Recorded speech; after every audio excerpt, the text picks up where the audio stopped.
Hello, everybody, here on the Academy stream. If you just were tuning into LCS like us, just got to settle down a little bit, take some deep breaths. Game's over, and now it is time to get into the real important stuff happening today, the Proving Grounds reveal show. Welcome, everybody. My name is Grapes, your host for the evening, and joined alongside me are three beautiful people here, Colimer, Hawk, and Smacks. Got a lot to uncover here. The 32 teams that will be playing in the Proving Grounds Open Qualifier number 2 starting on Monday are about to be unveiled. Guys, this is a long time coming. We just had the finals a couple of days ago. Smacks, I know you were on that broadcast, and we're just right back into things. Yes, I was. It was a great time. 100 Thieves next. Pretty good at League of Legends. And now we get to see if they can actually win 2 times in a row this time because they were dethroned in the last one. So, yeah, I'm looking forward to it. I am very excited to see which of the teams are going to make the big step to try to challenge them because 100 Thieves next looked super dominant, especially against Cincinnati Fear, who I think all of us consider one of the other top teams. But, you know, there might be some shakeups, some interesting things happening. I guess we'll see once all the rosters get revealed and whatnot. So we'll see if they get challenged this time around. And it feels like outside of 100 Thieves Next in that last tournament, it was one of the most competitive circuit qualifiers we've ever had. So many teams stepped up to the mantle. So we've got 32 great teams to unveil. It's going to be a great time. And I have a feeling that this open qualifier might be even more competitive from the last, because even in that last tournament, we saw some crazy things. The 32nd seed making it all the way up to the next stage, and just on top of that, tons of other things happening here. And hopefully there are some other ways to kind of fix that, but we have so many great teams here. It was really hard to kind of get the seeding in the order that we did, but you know, we've made it here. We were about to get everybody ready for the tournament and for the games that will be starting here on Monday. But if you are new here on the Academy stream, we'd have a quick video here by Deserex to explain just exactly how this tournament functions. Welcome to the Summer Proving Ground Circuit Qualifier presented by Unify. 32 teams will compete in a 5-round Swiss Open qualifier to decide who will advance to the 16-team group stage. The Swiss format matches teams with the same record against each other as the rounds progress. This means in round 2, the 1-0 teams will play each other, while the 0-1 teams will do battle, and so on. The 16 teams to reach 3 wins by the end of round 5 will move on to the group stage, where they'll be seeded based on their results in the Swiss. Each group will play in a best-of-3 double elimination bracket to decide who will advance to the playoff stage. The playoffs will be single elimination best-of-3 matches up until the grand final best-of-5 series. Teams will earn points based on their overall performance. Here's how the numbers break down. The top 10 amateur teams across both of the Proving Grounds circuit qualifiers will qualify for the Proving Grounds.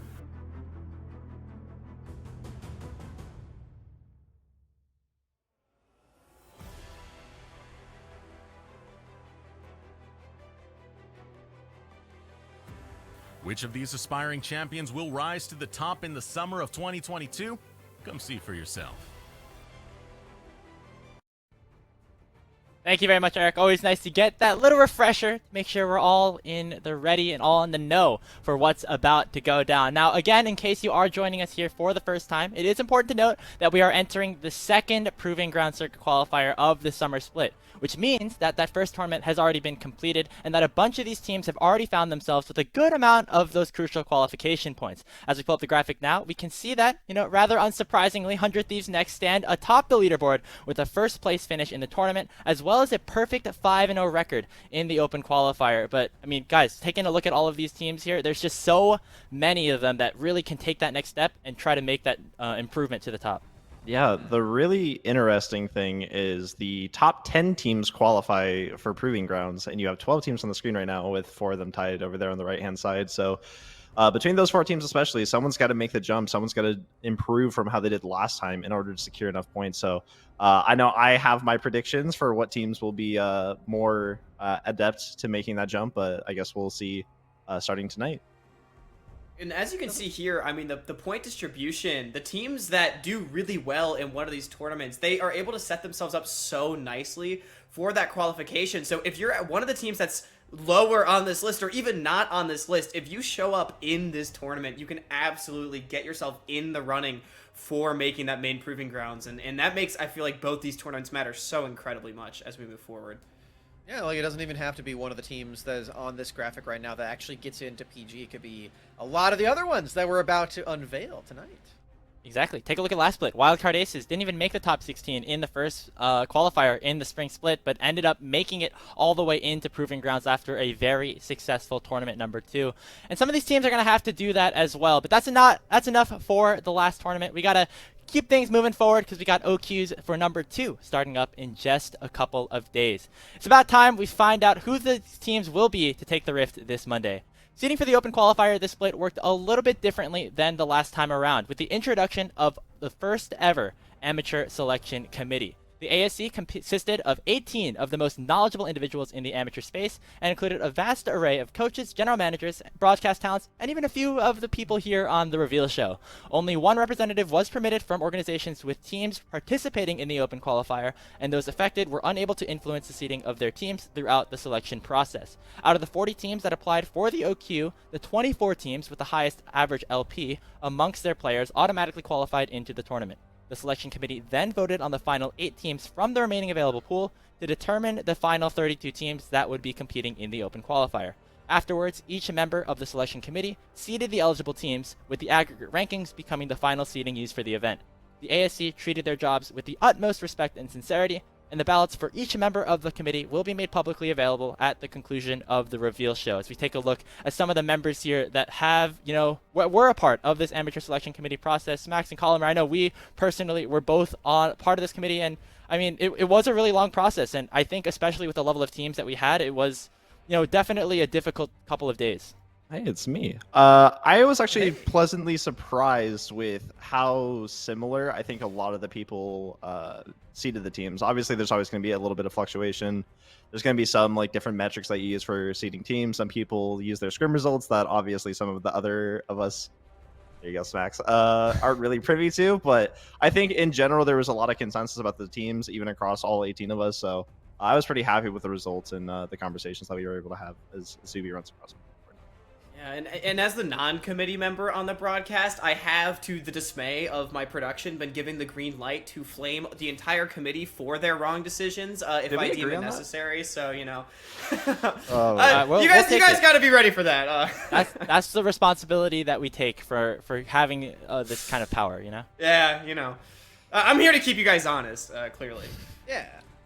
To talk about what Brandon was just saying also, my good friend Colomer over there, I realized a bit through when we were sharing our lists among the committee for the votes into the top 32 and then the seedings overall, and everyone's was pretty similar, and I was like, hey, this committee thing is kind of working, huh? Not bad.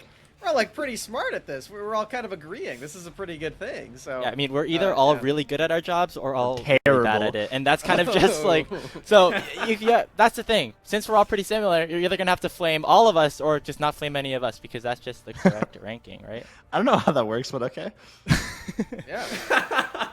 And I think that if you all slept on somebody, then clearly, I there's guess. something. then wrong. clearly, yeah, it's their fault, exactly. And I think that's the biggest thing is that the level of transparency that is available with having this committee, it is definitely possible for some of us to make mistakes or maybe have differing opinions about where we think certain teams are going to be rated. But the goal is to try to counteract that, just having the sheer number of people voting to make sure that things are relatively even as well. And at the end of this broadcast, all of our ballots will be public on the Path to LCS Twitter channel. Or Twitter page. Yep. So you can check that out over there, and you can flame us each individually if you disagree with us. It's gonna be great. Yep. Exactly. That's the big thing. Make sure to see all of our ads right there to make sure to flame all of us, except for Hawk. He had nothing to do with it. So if it was good or bad, just Hawk. You're just getting out the of the takes right equation. here, right now. Yeah, exactly. But I think that's enough time talking about the committee, how everything has been organized. It's time to see what all of us ended up deciding. We're going to start from the bottom seed and work our way all the way to the top as we unveil the top 32 seeds of the second Proving Grounds Open Qualifier. Starting, of course, with number 32, AoE Soupy Time. This first team announced under the AoE banner for this OQ, Soupy Time features players who have spent time in some of the lower levels of Amateur and are certainly hungry for this opportunity on the big stage. Some notable players include Colorado State support Plez and Boil the Oil, who has been a part of both Wildcard and Supernova's developmental pipeline. While it might take some time for this young squad's flavors to get to know each other, they're going to have to come out of the gate steaming hot in order to make it into the group stage. The 31 seed belongs to Anon. As the name suggests, this roster has many names that are largely unknown to your average Proving Grounds viewer. The one familiar name is Diesel, who played top lane for Striking Vipers throughout 2021. With solid communication and raw mechanics through the roof, Anon will make sure the world knows their names by the end of this split. At number 30, can we get an awoo for the Wolfpack? Our furry friends return with a completely new look, with only top laner Coco remaining from their previous iteration that finished 1-4 in the last OQ. Some notable additions include U of NA bot laner Novale and ASU jungler Farinz, who will look to be the alpha of the pack with his aggressive play and shot calling. And rounding out the bottom 4 is our 29 seed, -3. This is another team that has a ton of players who are new to the amateur space, with former Grandview jungler EZY being the lone exception. Keep an eye out for the bot lane of Smalls and Illy, two players who have recently served as subs on amateur teams and will work with EZY to create aggressive plays across the map. And with that, we have our first 4 teams unveiled here for the Open Qualifier. Smacks, I'll start with you. These are a lot of players that, not a lot of people are super familiar with, but I mean, that's kind of the big thing here. You got the chance to kind of prove yourself at this stage, this amateur stage. That's why it's called the Proving Grounds, Graves. Now, I want to talk about AoE Soupy time. I have 2 things very important to say. One, I had some soup today, and it was pretty good soup. Nice. So, if that means anything to AoE Soupy time, they should be pretty excited about this OQ. The other thing that should get them pretty excited is that so far in this split, the 32nd seed has done pretty well. So, 100%. Don't be too discouraged about that one, AoE Soupy time. I also love their logo. Yeah, I think it does go to show where last time you did have so many teams that, with Swiss bracket, top 16, everyone talks about how seeding is very important. I'm one of the biggest proponents about how important seeding is. So the fact that last time we had 32 seed make it all the way to top 16 and whatnot is really important, and arguably could have gone further if they didn't have such a, the group of death. So, even though these 4 teams are the 4 lowest seeded, there certainly is a chance that, they can play spoiler at the very least, but, even make a run for themselves.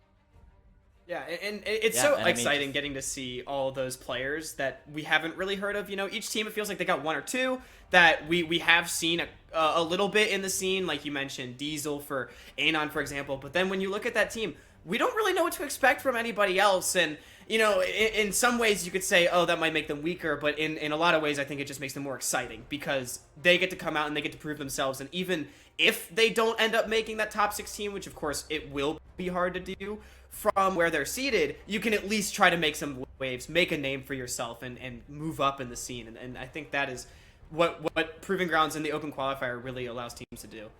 Yeah, and I think that's a big thing about what we're seeing here with at least some of the bottom teams that have a lot of names that not the average amateur viewer would be super familiar with, is that in kind of the questionnaires that we got from some of these teams as they submitted their rosters, all of them were super confident in their ability to continue to grow and continue to try and win with such a competitive in the field with a lot of really competitive players. And so I think that this is really the stage where a lot of these players who frankly are very highly ranked in solo queue really have an opportunity to succeed for the first time.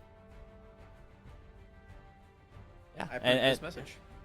That's it with that, and that's kind of where we're going to be standing here as we do have our next set of teams who will be playing here this Monday, starting with a team that I absolutely refuse to make a pun about, Team Ambition Sussy. This is the first announced team under the TA banner, and it features some heavy hitters. While the side lanes are solid, the core of this team lies in their mid-jungle, with recent collegiate semifinalist Radar teaming up with former TA main jungler Anti to form an aggressive skirmish-heavy duo. While they may be seated below their main team, TAS will have to overcome the imposter syndrome if they want to avoid getting ejected before the start of the group stage. Ugh, I'm sorry, I did it. I couldn't help myself. Next team, let's go. At seed number 27, we have Team Rapid, a new organization looking to make waves in the amateur scene. Rapid's roster has been competing together for a number of months this year in various tournaments, including Unified's Premier League, where they currently sport a 2-0 record. With the exception of former nameless random support Z-Score, this team features all players who are making their competitive debuts and will look to continue both their development and success in the Open Qualifiers this Monday. Coming in at seed 26, it is Big Duck Energy. This team features 3 players from the storied Winthrop University who finished top 8 in CELO this spring. Joining the Eagle Core is former Team Zeus support Rafa and Grandview University top laner Prankuru. Keep an eye out for Mordio, who led Winthrop to a top 4 finish in PGTCQ1 Spring and will look to waddle the Ducks all the way to the top this summer. But BDE is not the only Winthrop representation that we have here. At seed number 25, we have Tempest Gaming, who add jungler Frost Forest to a team that finished 2-3 in the last open qualifier. The true star of this team, though, is their bot laner Mobility, who led all players in both kill share and damage share throughout the last OQ. After barely missing out on the top 16 last time around, Tempest is surely ready to storm into the group stage with a newfound vengeance. And with that, we have our next 4 teams rounding out that bottom 8, as you will here. A lot of really cool names. We're starting to see some people that have been around the amateur scene for a while. Hawk, I know you were particularly high on this Team Ambition Sussy roster here, especially in that mid jungle. And it might be surprising to see them seated so low. Yeah, I'm actually a little surprised to see them all the way down at 28, but I honestly, more than anything, think that speaks to how good the future rosters will be. Or at least I'm choosing to believe in the committee here. But in all seriousness, yeah, Radar getting onto a high-quality team. You know, everybody talked about Scary Jerry with Converse, and rightfully so. Scary Jerry popped off, right? But Radar was such a rock in the mid lane and such a great secondary carry, and seeing him paired up with Anti, I actually think creates a really threatening mid-jungle 2v2.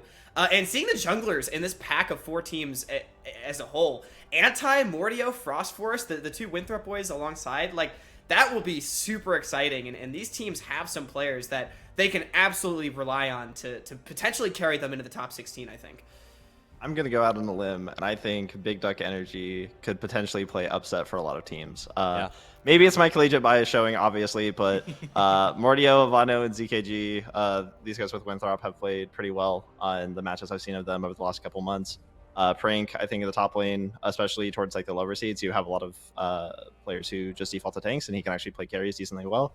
So it's probably just bias, but I definitely could see that team taking some games, especially given who they might be playing the first couple rounds. I mean, they also have the coolest logo, or one of the coolest logos. Not to spoil anything good. coming up, but it's pretty cool. They got the gun. Yeah, it's pretty nice. I want to point out here for Tempest Gaming that they do actually retain 10 PG points, as you do get 5 per win in the open qualifiers, and they went 2-3. So they do actually keep 10, and that actually could be important if they do make it into the main event, into the top 16, because they keep that, and maybe some other teams that could get in don't have that same advantage. And when there are 10 amateur teams that do get into Proving Grounds, that actually can make a pretty big difference. So nice to see Tempest Gaming returning with a lot of the same members. I also do want to make it known that I absolutely hate the name Team Ambition Sussy.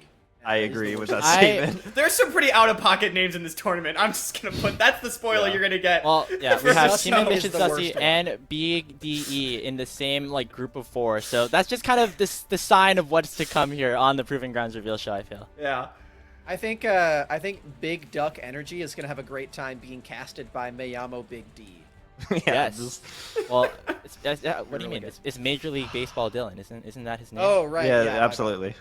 Yeah. I don't know what that other name was. It's Big Duck Energy, Major League. Yeah. Okay. Anyway, that is the next 4 teams that have been unveiled here for the reveal show, and with that, we have gone officially a quarter of the way through the teams announced in this OQ. While there are definitely a lot of great talent on these rosters, qualifications might be a bit of a tough task for them with all of the heavy hitters yet to be announced. But you must keep things moving, starting with our number 24 seed, our friends over at Fugitive Gaming. This team features 3 players who finished in the top 16 of the first Proving Grounds Circuit Qualifier of 2022, with Decoy of Team Ambition, Sammy, or Cream Cheese here, of Dinka Never Homeless Again, and Enigma of Dare. Combined with the bot lane Les and Deity that nearly brought Team Ambition Blaze into the top 16 last tournament, this team looks like a promising candidate to break into group stage contention. With the 23rd seed, we would like to welcome back the University of California Irvine to the Proving Grounds stage. The 2018 CLO champions are now 1 for 3 in qualifying for the top 16 in Proving Grounds this year, and are just coming off of a run to the quarterfinals in the Collegiate Championships this May. The Anteaters will be running down with the same lineup that they played with in both CLO and the last open qualifier, with Mr. Dot joining Kim down in the bottom lane. The 22 seed in the Proving Grounds open qualifier is a team with big expectations. That's right, it is Large. Some of our reveal show analysts are certainly happy to see Large here, as both Kaiser and Lin played for the Brandon Collimer coached Ego Geniuses last split. Joining them in the middle of the map is former Phoenix One superstar Inori and the face of NA Amateur Twitter, Wolverine. I have a feeling that we're going to get a couple of spicy drafts and interesting strategies from this team as they'll look to hashtag live large here in the open qualifier. And sitting comfy at seed 21, it is here for T-Shirt. After a very impressive run where they finished 2-3 after being seeded 31st in the last tournament, the honorary successor to Wildcard Aces have retained their entire lineup and are hoping for a bit more success this time around. Jeremy and Blossoms will certainly be hungry for a return to the main Proving Ground stage, and keep an eye out for Onat, a young new mid laner that has turned a lot of heads in the last OQ. Down to 24 to the 21 seeds here in this Proving Grounds reveal show. Colmer, I mean, you have some of your former players here, but also a lot of players that we have seen on this big stage before. I will let everyone else hit on the other rosters, but Team Large, with 2 of the players I worked with last split, and then Inori, formerly an Academy, and then Wolverine mid lane might be like one of the most WTH rosters I've ever seen in Amateur. That doesn't mean that they will be a bad team. I'm very interested to see how that team performs because I think that was one of the hardest teams to seed. Yeah. I think you basically could have put them anywhere, probably in the bottom half, and it would have made sense.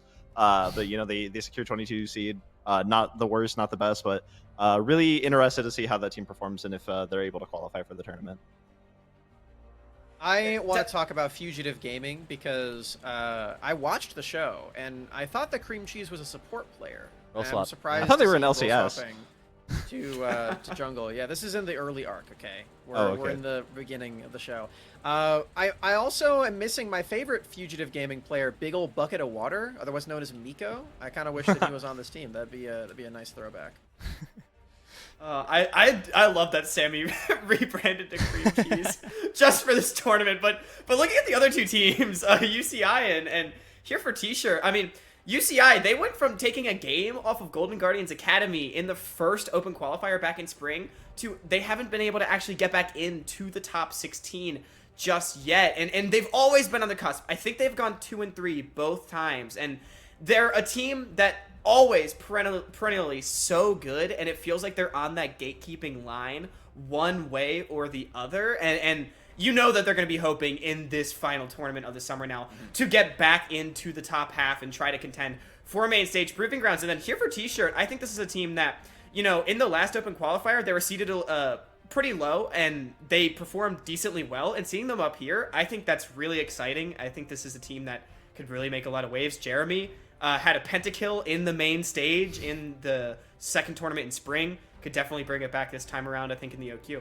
Yeah, and I think this goes to show kind of what the selection committee has done in terms of changing the way that some of these teams were seeded. Of course, here for T-Shirt in the last tournament seeded 31. Now with the same exact roster, up a couple of spots because people were impressed by their performance in the last tournament and decided to maybe rank them a little bit higher. Hawk, I don't know if you want to give us any credit on this or not, but it's definitely an interesting thing. It's the first big one that we saw. I will accept where here for T-Shirt is placed. And for anyone that watched the open qualifier last time around, I was a here for T-Shirt fan. I was really sad when they didn't make it, so I will give you guys a cookie for this seeding. Yes. All right, good.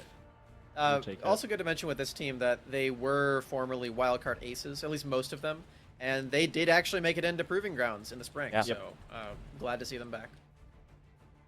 Yeah, a lot of really cool stuff here. It's really crazy. I feel like that all these teams are down here in the bottom half of the bracket, and it was just really hard to seed all of these teams, even though they're all kind of in this order, just making sure like where they are within. You don't want to rank one too low, you don't want to rank one too high.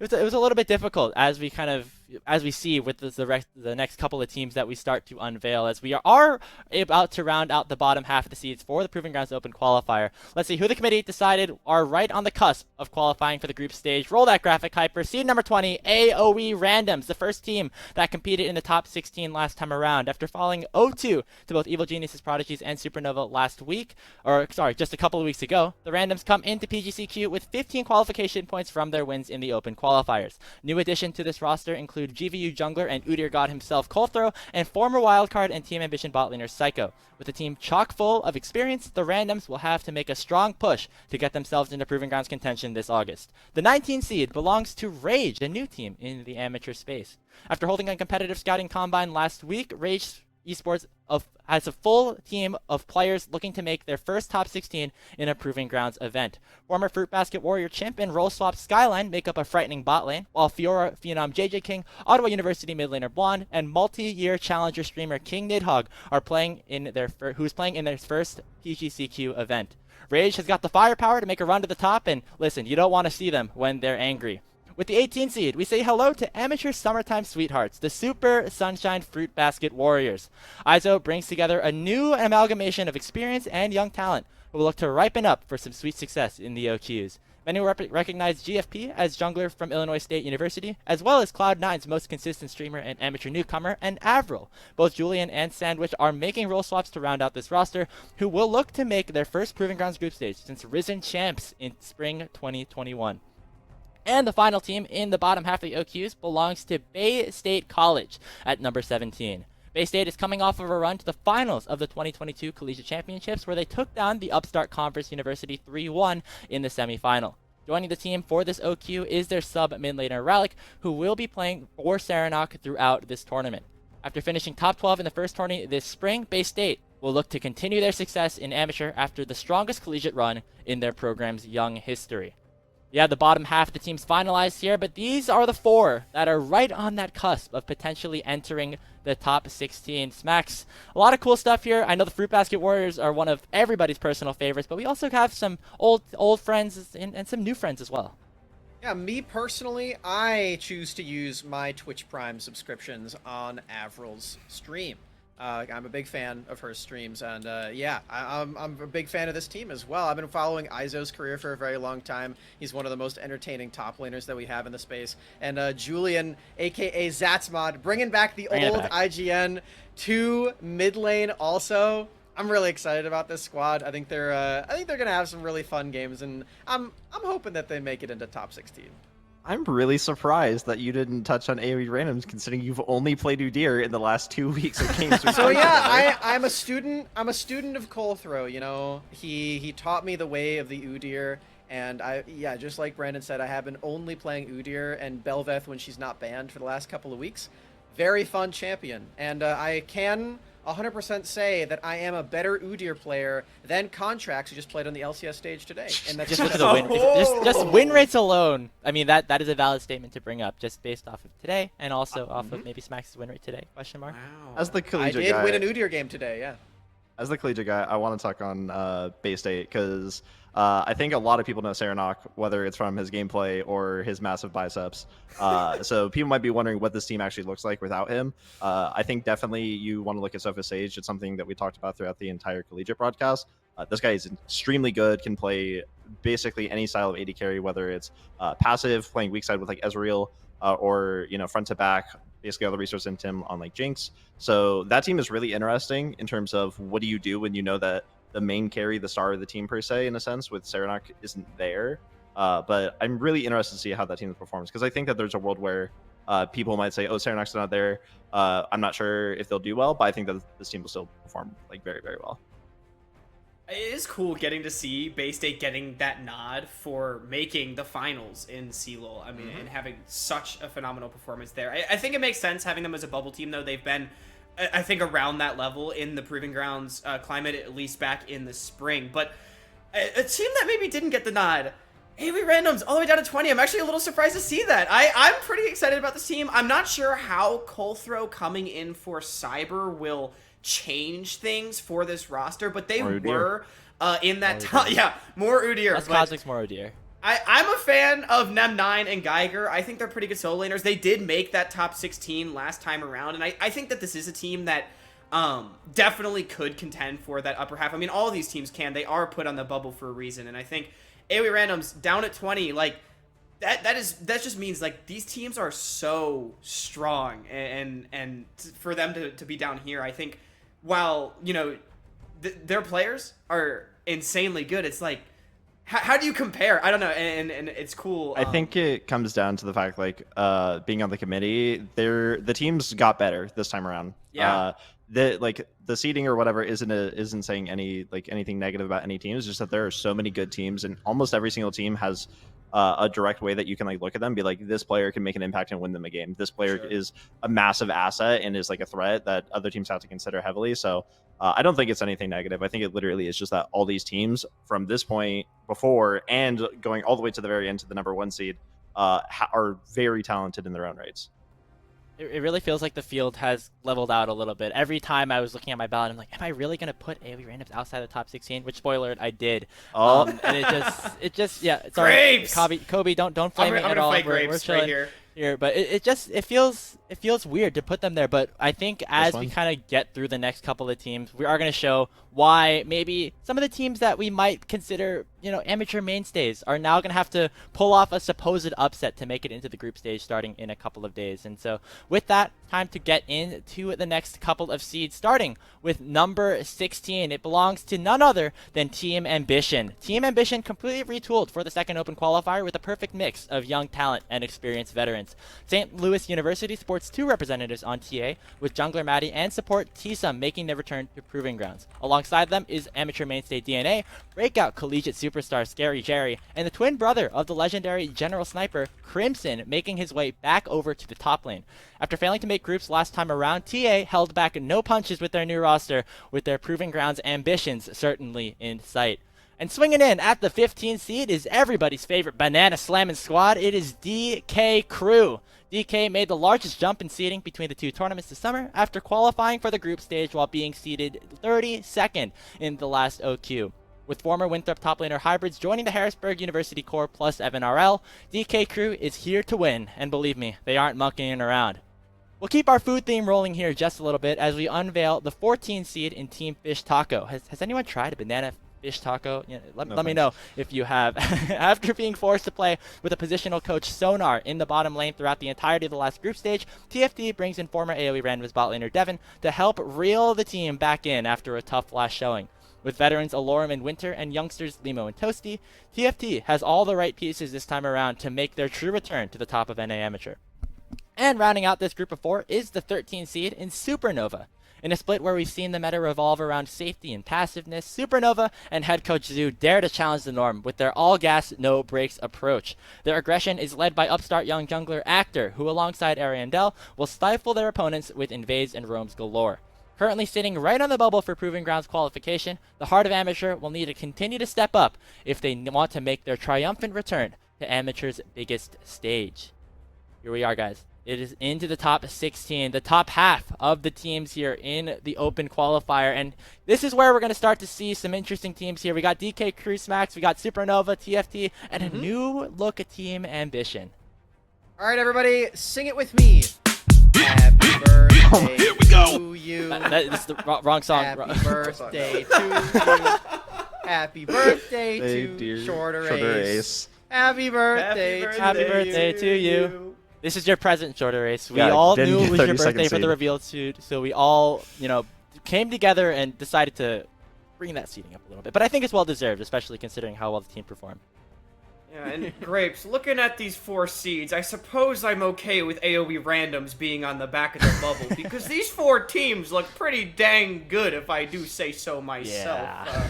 DK Crew, there's no more 32nd seed memes this time. They are up here and they are ready to play. This team made waves in the last tournament, and they're sure to again, but this new look Team Ambition roster is where my eyes are immediately drawn.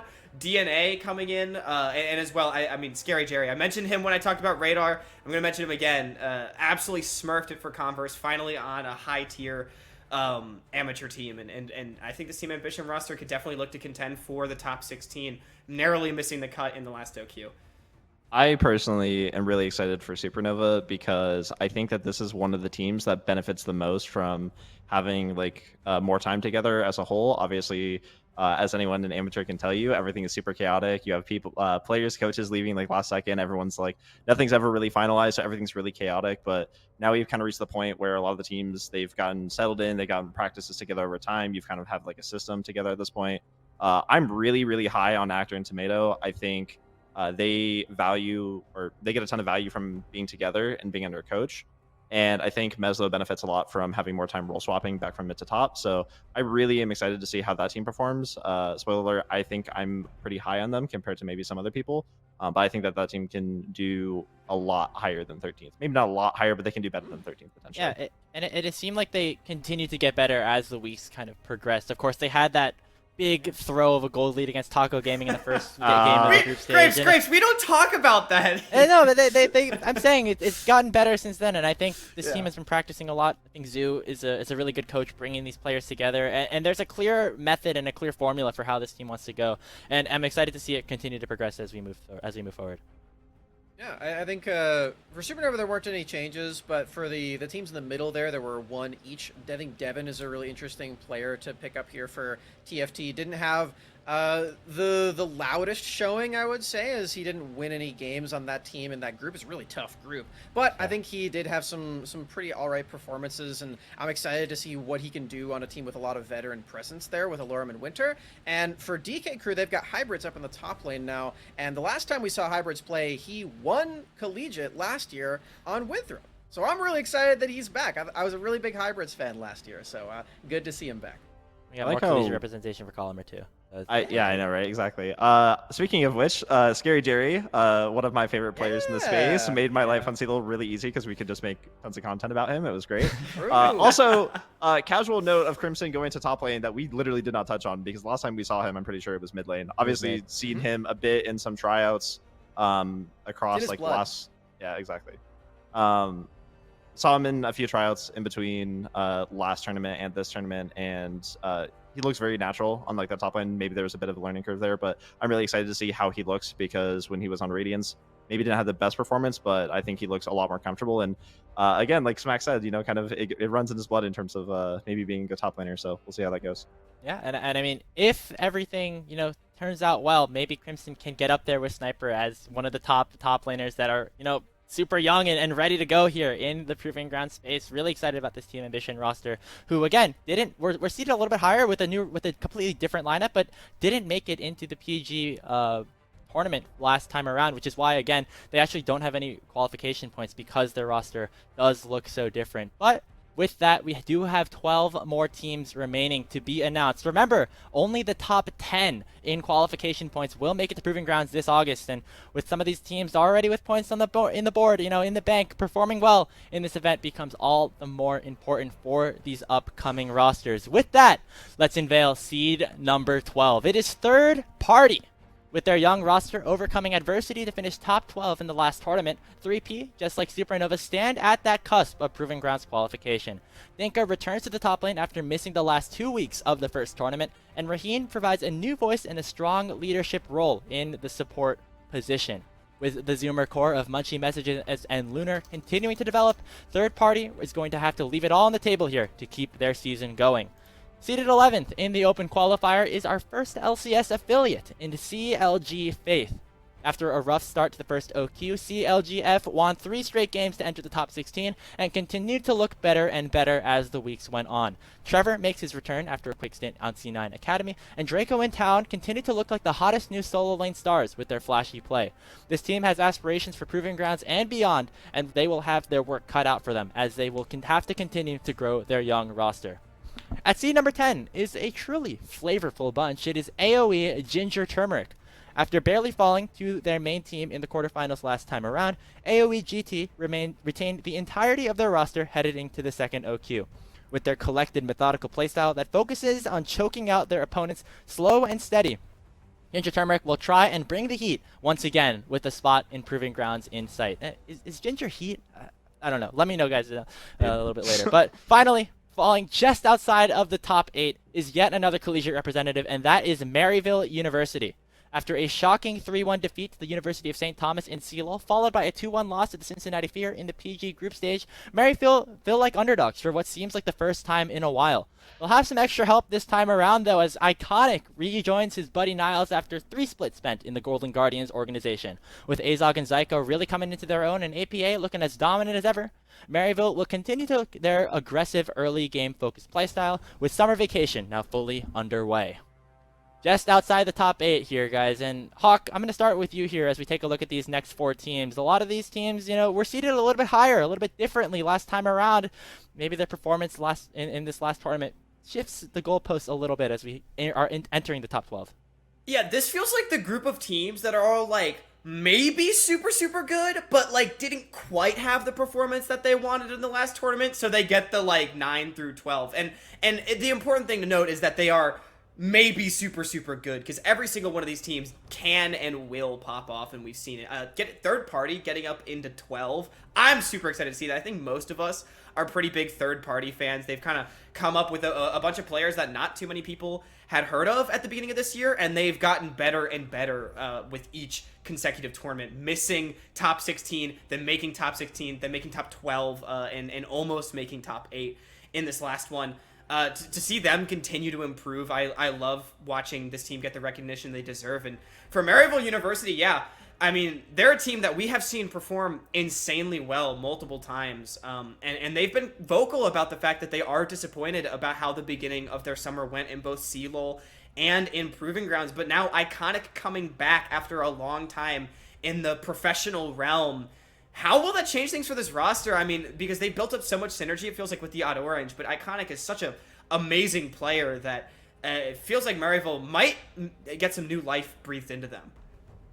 I think Bit of a different jungle meta, I'd say, than what Iconic is usually used to. But for him and Niles, I mean, they've played together so many times. They've played together internationally through collegiate as well. So if there's ever going to be any like 2 players that are gonna know what to do on a team together, I think it is Niles and Iconic. So I'm glad to see the 2 of them back. And like you're saying, APA having some really big standout games, not just in this tournament, but also in collegiate. I think this team is going to do quite well. And I mean, you can see at the top of the screen also, just a note on all these teams, they do have quite a few PG points. And we saw earlier that the benchmark for getting into 10 right now is 35. So any of these teams getting more and more in terms of their results and everything is going to matter quite a bit. I think it is interesting that 3 of these 4 teams, we do see some form of roster change. Obviously, like with CLG, it's kind of different because Trevor was filling in for C9 Academy, but he's back with this team. I think Raheen for third party is a massive pickup. I'm a big fan of Raheen at support. I think he brings a certain level of like veterancy and experience to a roster that is pretty new and inexperienced. Also, Dinka getting to come back and actually get some more time with the team is big. Iconic, obviously, with his experience at the pro circuit, coming back to Maryville is also big for them. And Ginger Turmeric, I think, is a really interesting one for me because, again, they made top 8, didn't make any changes. And again, I guess it just goes to show how split the committee was in terms of how strong a lot of these top teams are. Obviously, Ginger Turmeric did really well. I think that team, specifically with Keel and Shrimps, looked very dominant in a few of their matches. And we'll see if they're able to continue it going forward. But please stop picking the Caitlyn. I beg of you.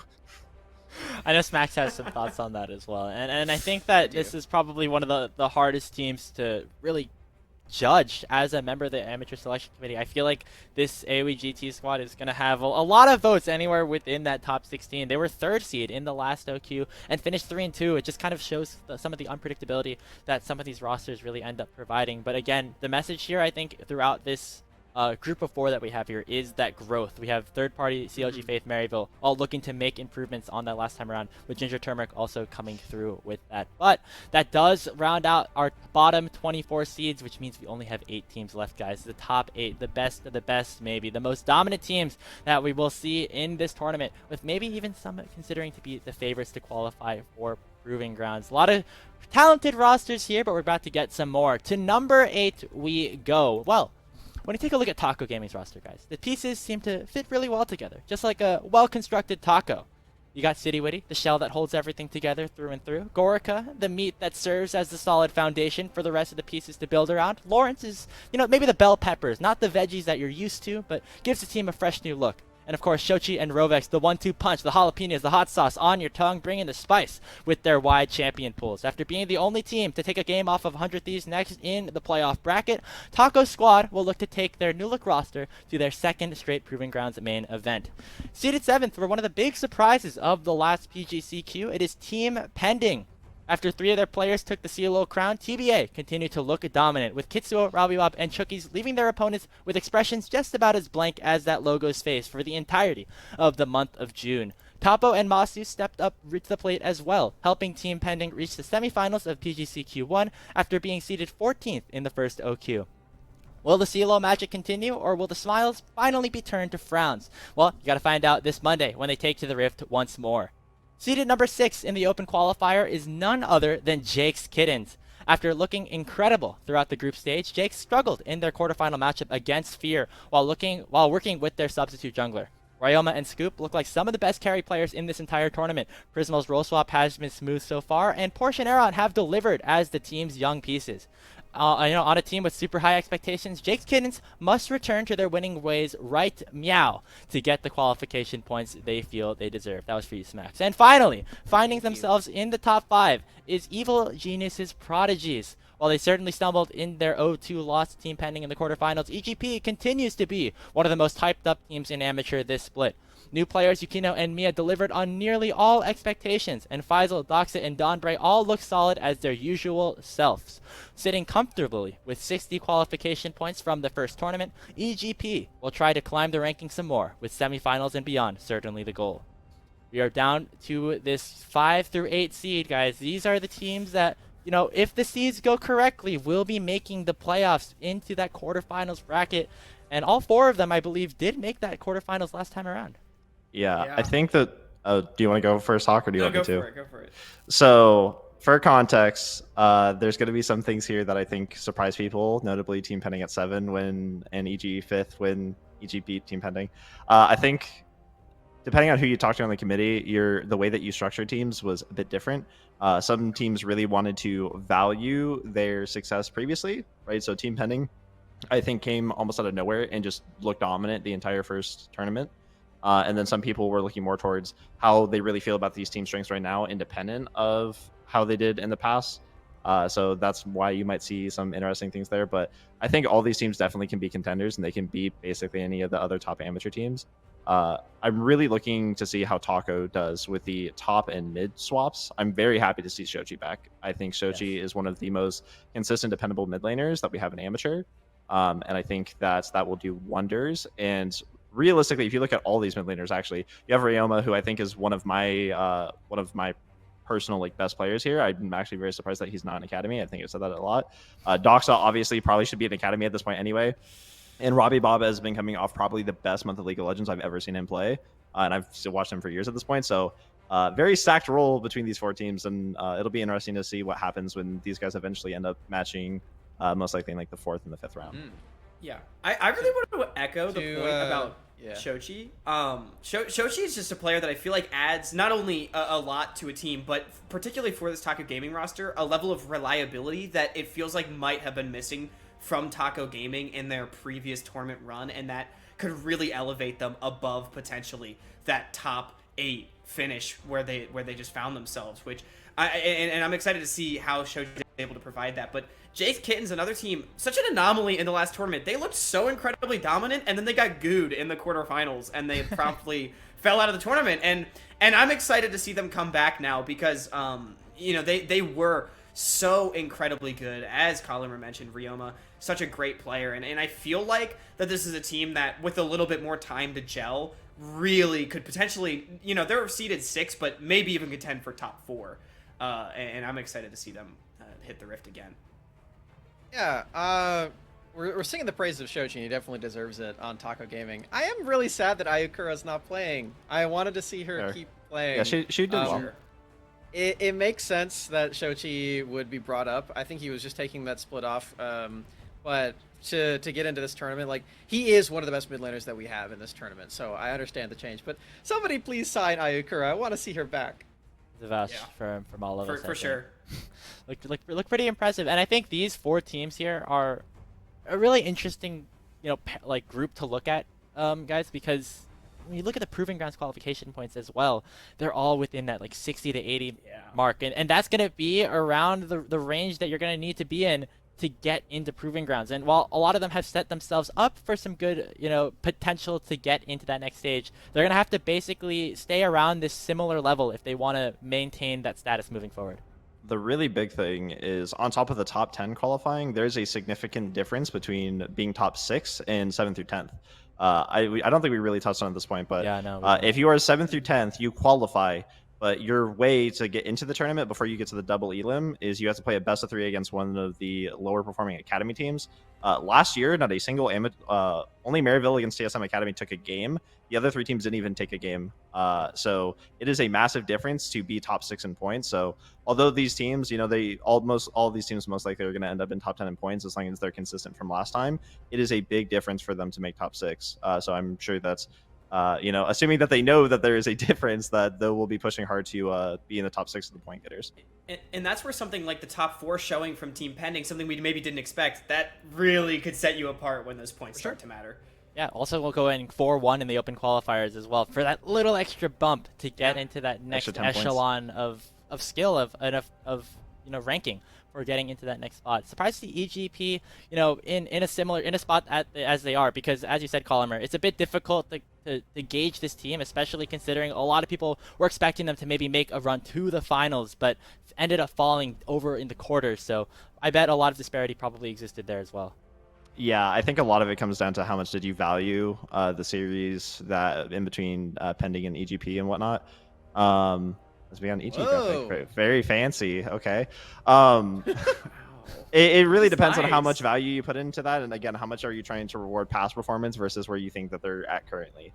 I think in that series specifically, like I talked about, Kisso and Robbie Ball specifically have been playing some of the best League of Legends I've seen these guys play in like years.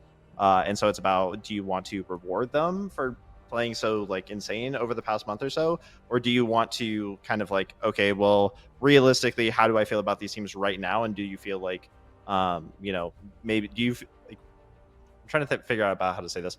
EGP's peak is very, very high. I think that is widely agreed by a lot of people. Yeah. A lot of people see them as potentially a top 4, top 3 team at the very end of the day. So it's how much do you want to buy into where they were in the past, where they are now, and where you think that they could be. And there is no right answer for that. Everyone had a slightly different opinion on it.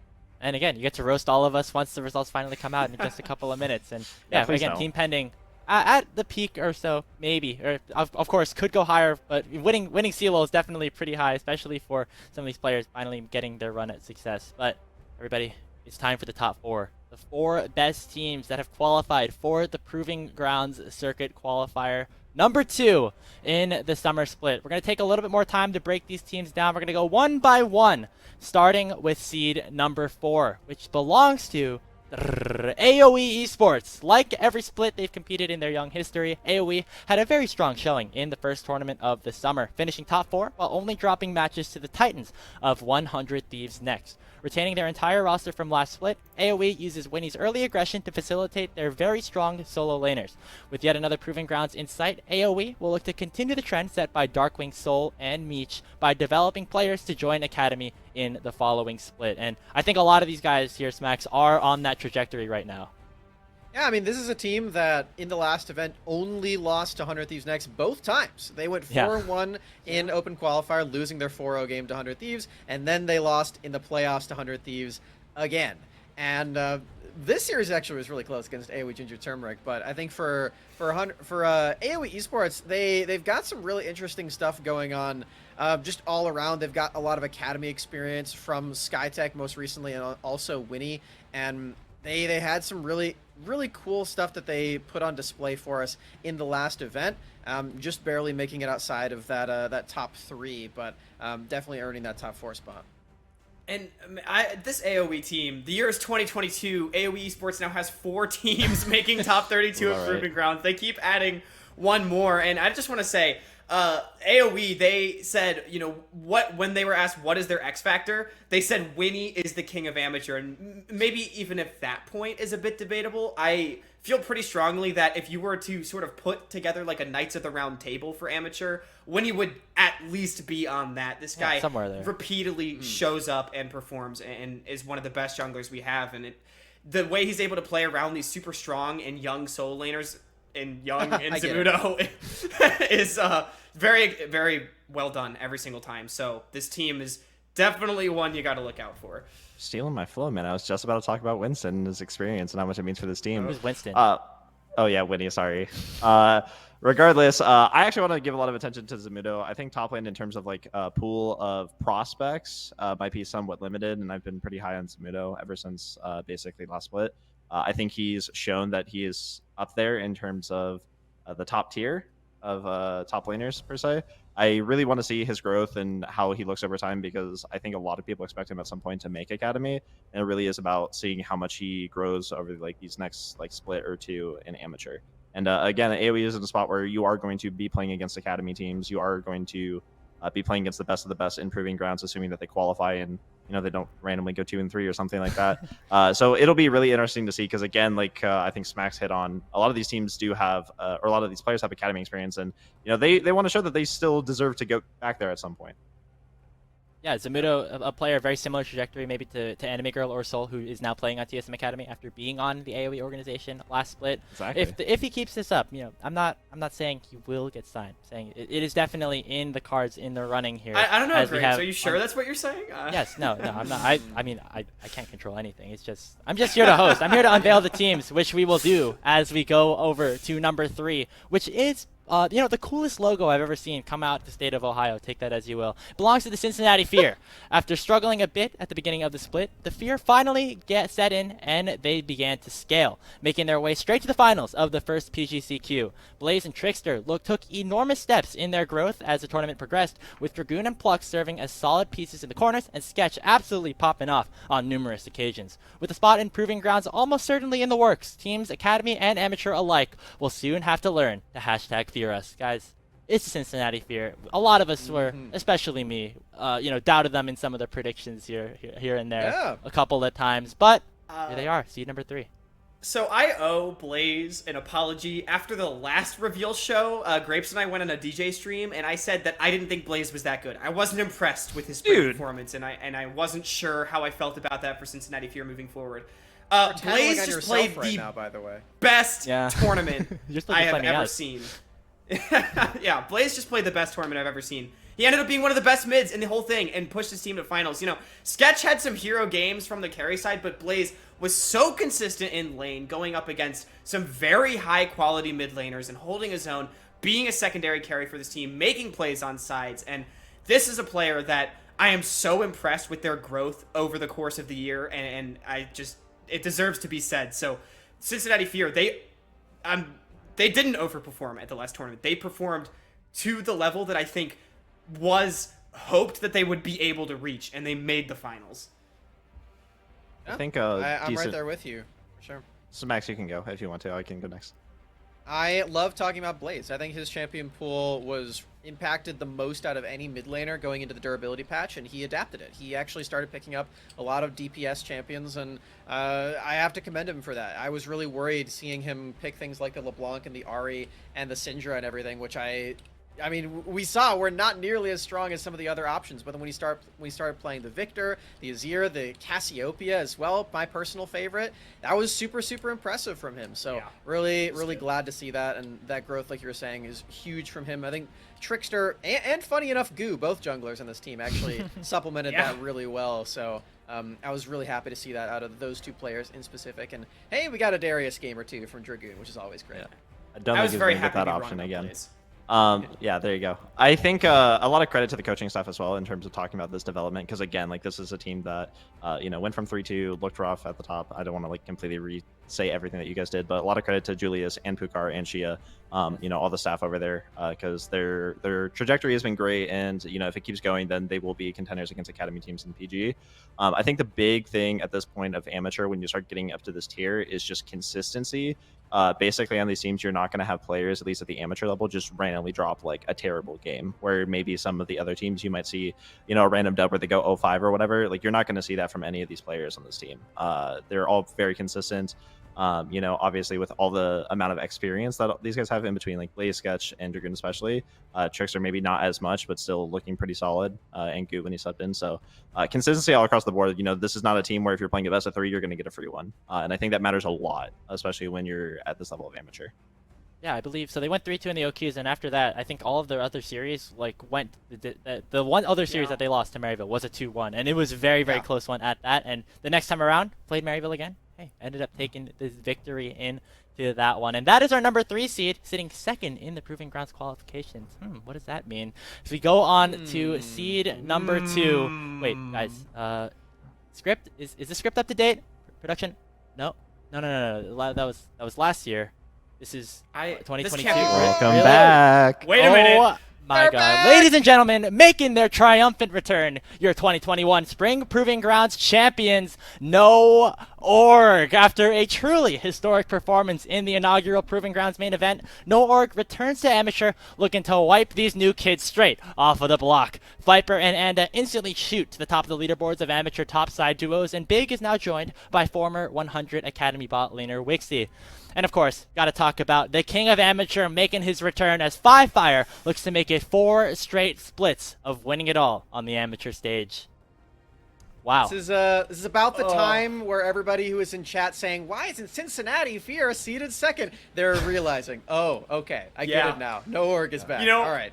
Committee gets another cookie. Okay. This is right. Yeah. This is really sick. I was really enjoying going back and reminiscing on all these clips that I pulled for this over the No Org victory in the finals of Proving Grounds last year. The first Proving Grounds ever. They won the entire thing, not just the qualifiers, not just the terms leading up. They won everything. Now that was with Value 80 carry instead of Wixie, but everybody else was exactly the same. Viper and a Qualifier and Big are back. It's all the same roster in those 4 positions. And I'm super excited that they're all returning. You know what? I'm going to spoil the final team. We have all 3 brothers in one tournament. True. All 3 of the brothers are playing in the same event. That's so cool. And they're all seated in the top half. We could see a group with all 3 of them. Yeah. Maybe. True. I mean, who Oh, knows? don't say that. Crazy. That's too crazy. exciting. I think just to set some context from people who might be new to Amateur, might not understand why we are geeking out so hard. No Org not only 1 PG, which again, if you look at last split, Amateur teams didn't do well at all. Taco Gaming was the only team to actually take a split, take a series against an Academy team. No Org won the whole thing. You know, all the Academy teams, all the Amateur teams, they won. Yeah. If you go on their Leaguepedia, which is, the Bible of League of Legends information, as we all know, it literally says first. They did not drop anything at all, which is why this team is seated second, even though, they didn't play in anything. And obviously we haven't seen some of these players in a while, other than Wixie, who is filling in for C9 Academy. But yeah, again, consistency. Viper and Anda looked legitimately like the craziest top jungle pairing that we saw in our level of competitive back when they were playing together. Look at this. this. It wasn't even close back when this core was playing together. So very excited to see this team play. I'll just say it. I don't think that anyone gave them a number 1 vote, but I think that there is a very real case that this team could have been seated number 1. Obviously, we don't really know how they're going to look, but I can't imagine this team just not kind of mopping the floors with some of with their competition.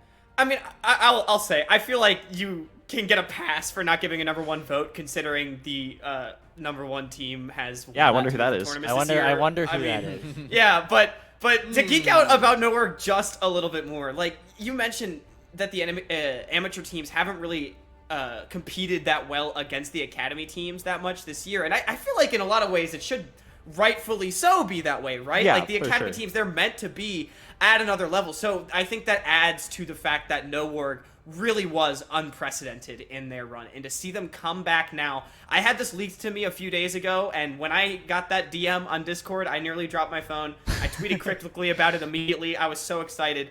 I wasn't even watching Amateur back in 2021 spring, but I know the stories of this team. So to have them coming back, I think it's good for Amateur, it's good for this tournament, and it's sure as hell to be exciting. Yeah, Oh, sorry. go I'm ahead. personally really excited for Wixie. Obviously, to get some context on Wixie, he was with 100 Thieves Academy, made the finals last time around, and then he found himself without a position on that team.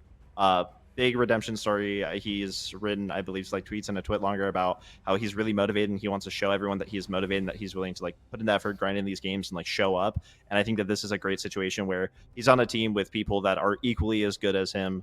And where he can show hey, I still deserve that spot. You're not going to be, you're not missing me for long in Academy. I'm going to try to make my way right back there as soon as possible.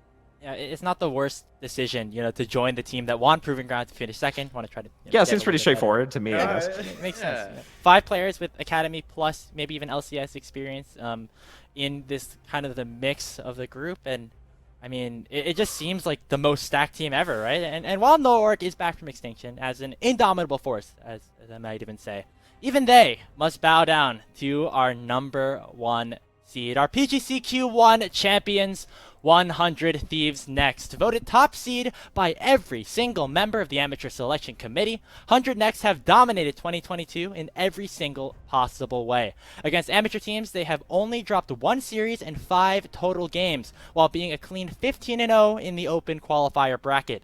Lens and Darkwings have filled the shoes of Insanity and Array to perfection and beyond, with Sword continuing to grow, Fnatic playing at an academy level, and Sniper mowing down anybody in his path. This team has the potential to be even more dominant than even their previous iterations, with a commanding 45-point lead over the field in terms of qualification. 100 Next will look to solve the second tournament slump that plagued them last split, with aspirations of a Proving Grounds title in sight.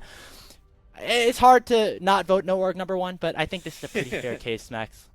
Yeah, so this is a team, like you said, they won literally everything. They have not dropped a series as these 5 players quite yet, or even when Mist was subbing in, as you can see on your screen right here, which is definitely saying something. Shout out to Coach Mist. This is a team that's super interesting to me in this last tournament and going into this one also, because it was pretty clear to me and a lot of other people that they weren't quite this good at the beginning. They weren't quite playing together as a team, and that is something that they did a lot better of a job as the tournament progressed. They actually got significantly better the more and more that they played together, which, you know, duh, that's how it works. But it was really palpable how much you could see that actually happening all throughout this entire tournament. And if that continues to happen, then who knows how good they're going to be by the end of this one and going into Proving Grounds. Like, this team is still ramping up to this day. And let it be known that on the application when applying to be a part of this tournament, when asked what their previous experience was, 100 Thieves Next, they just put 15-0, referring to the open qualifiers so far this year, which I think is really Chad. I love that response so much, and they have, especially in the open qualifiers. I mean, to be honest, they've mopped the floor with the competition. Even in the 4-1 matches, they have looked like the most put-together team at the beginning of these tournaments.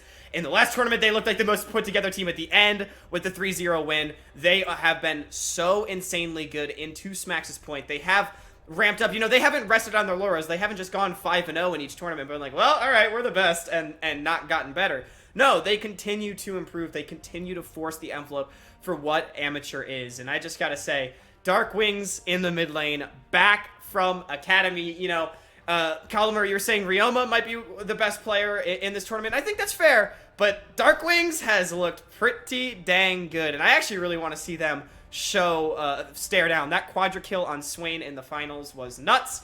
Yeah, this team, they need no introduction, it feels like, and yet there's still so much to talk about. I'm excited if the seedings were perfect and everything went according to plan, which it never does, but I would be so excited to see Noorg versus 100 Thieves in a matchup. I'm so excited for that potentially. For, I know. We set it up. I know. We scripted it. No one yeah, we can scripted go it. out Exactly what we were trying to do. Sniper versus Viper. Let's go. Yeah. to touch on like the grander scheme of amateur and like the whole like path to pro pipeline, I wanted to specifically highlight Sniper. I think at this point people are just waiting for him to be of age to go to academy.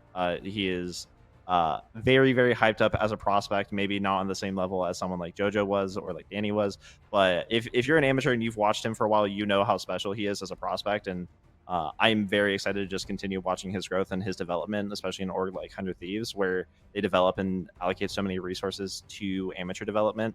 Obviously, I think when I was doing research for stuff, I think they've had 12 players on their 100 Thieves Next roster over the past 2 years since January 2020 that have made it to academy. And I think that's insane to think about in terms of like, that's a lot of talent that this is producing. And it shows how they're running things there is working really, really well. I'm really excited to see how Sniper develops, and other ones too, like Lens, of course. Obviously, like I think if you talk to people, he potentially could be in the academy level 80 carry. He saw some stuff to work on, but he is also an exciting prospect. And I'm just really excited to see this team as they continue to grow and potentially play against academy teams later this year. Here is my 100 Thieves Next take from the last tournament. I think in the last tournament, Fnatic was the best player in the entire event. I think he played so phenomenally well in every single jungle matchup, and for his team, he was the big constant member that was keeping them sane and actually letting them grow as a team and become better teammates to each other as well. I mean, we got to hear from the mic check that was released a bit ago as well on Twitter. I believe that came out today. He is just like telling everybody what to do. You can hear him at one point tell Darkwing's like, you should be shifting top lane right now. And Darkwing's like, all right, I agree with you, General Fnatic. Like he's doing so much for this team. And he's been around for so long at this level. I mean, just last year he had so many games against No Org, which is going to be very fun to relive a bit of the glory days of 2021. Yeah, and I'm really hyped that Fnatic is back. I'm just waiting for the day that he gets called up for Academy as well, because he's been ready for a long time. Fingers crossed. Three of these players with Academy experience now that Darkwings has returned, and I'm sure some of them will either make it back or finally get up to there. But here we go, guys. It's the top 4 seeds once again. I mean, are there any thoughts now that we see this Final Four unfolding here, Hawk?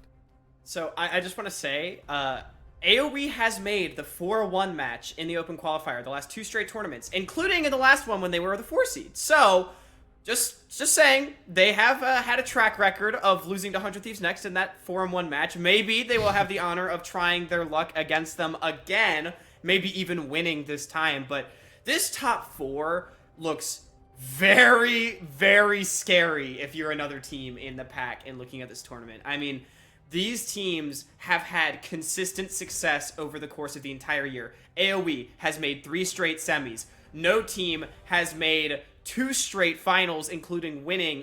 Well, Cincinnati Fear, formerly No Team, has made 2 straight finals. No Org, they had the success in 2021 spring, and then 100 Thieves Next has been basically the bar for amateur so far this year. And when I look at the rest of the pack, lots of teams have broken into the top 4, broken into the finals, and had their success, but these are the 4 that I just look at and think, that is consistency, and that makes this pack so scary. One thing that I want to hit on is going back to the whole points thing, right? Like top 10, you get into the tournament. Top 6, you instantly go to the double elim. No Org, as good as they are, has a lot of work cut out for them because they are starting out 80 points down on some of these teams. In order for them to make top 6 in points, they might have to just win this whole tournament. And I'm sure that if you ask the guys on that team and you ask the players and the staff, they're going to be like, okay, I don't care. That's what we're going to do anyway.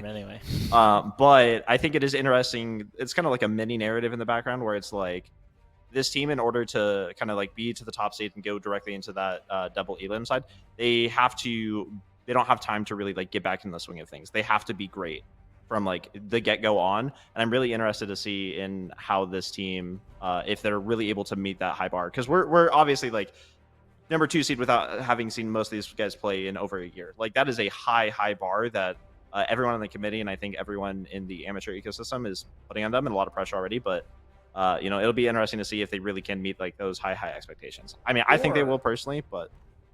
Or you get into that bottom 4 and you limit test against an academy team right off the bat just to flex. I mean, just saying. Yeah, just to ruin someone's life. Yeah, I think that's all the comments I got. I'm so excited. I'm so excited. Just these top 4 teams. Hawk, I know you're going to be on the OQs. You got a lot of really spicy things to look at here as we take a look at all the 32 teams that have qualified here for the Open Qualifiers. I'd like to extend big congratulations to everybody. Making it to this stage is no easy task at all here. Hawk, I mean, as somebody who wasn't on the committee, as that lone outside member, how do we do? Give us a grade, maybe 1 through 10, 8 through F? As I look at the seating right here, your supply of Zuby photos will be limited if you don't get credit. No, in all seriousness, I actually think the committee did a really good job. I think this is a positive change. There's no teams that are seated really low that I'm like, whoa, like they could be really good, but they have lower solo queue ranks maybe, and that's why they're seated so low.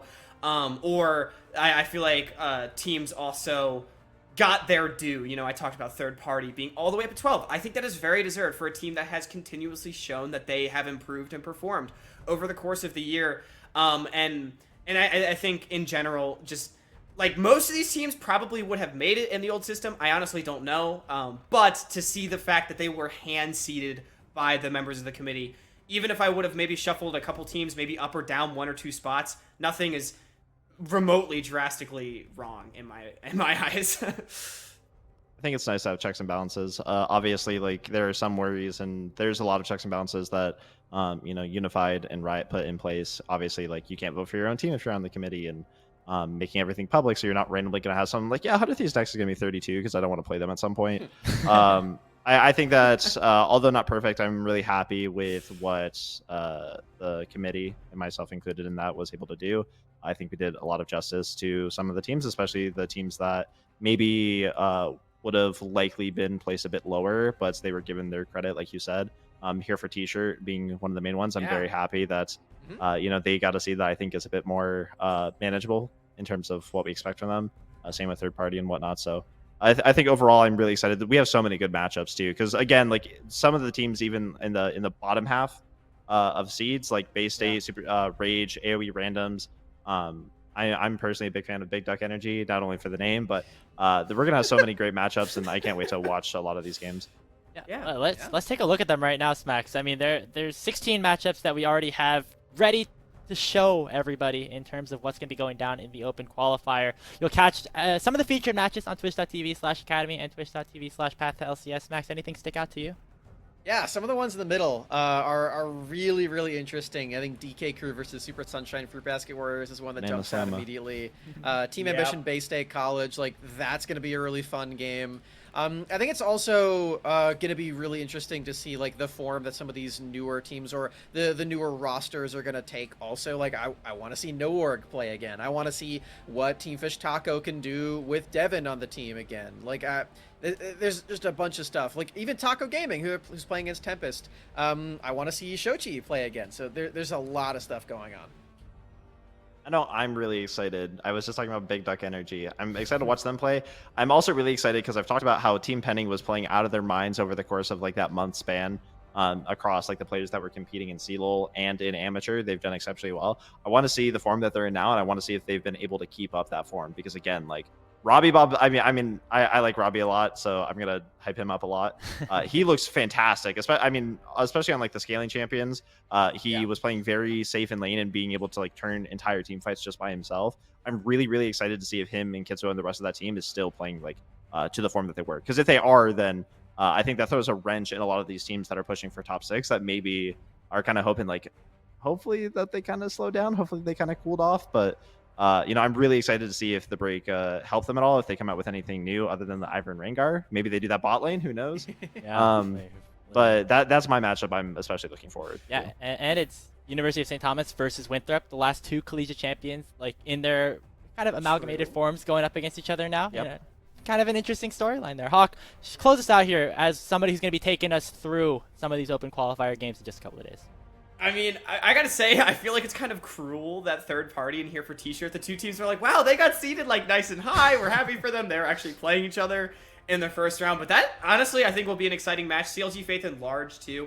As Max mentioned, a lot of these matchups in the middle should be competitive. And the really cool thing to me about Swiss is this is our round 1 matchups, right? But as the bracket progresses over the course of Monday and then into Tuesday, we'll start to see maybe previews of the knockout stage of the tournament with top teams going up against each other, that we might see those kind of matchups later, maybe the quarterfinals, semifinals, even the finals in that 4-on-1 match. So those matchups as we move forward too will almost certainly be exciting. Like 100 Thieves next against No War could be something that we see in the second day of the tournament if everything shakes out that way. And that's sure to be super hype. But I honestly, this OQ, it is looking stacked right here. I don't have anything else to say. I just know I'm extremely excited to be a part of it. Well, yeah, I think all of us are, and I know Hawk, we're gonna be cheering you on, watching all the coverage here on Academy as well as Path to LCS over on that Twitch channel. But that's gonna do it for us here on the Reveal Show. Once again, thank you, Column, Hawk, and Smack for joining us here. Quick thank you to our sponsors before we wrap things up, who have done so much to help us throughout all of the 2022 season. Thank you to Atlantic, HyperX, and Ben Kizawi for their support. I have been Grapes, joined alongside my beautiful friends. We're going to say so long for now. We'll see you on Monday. Good night. Laters.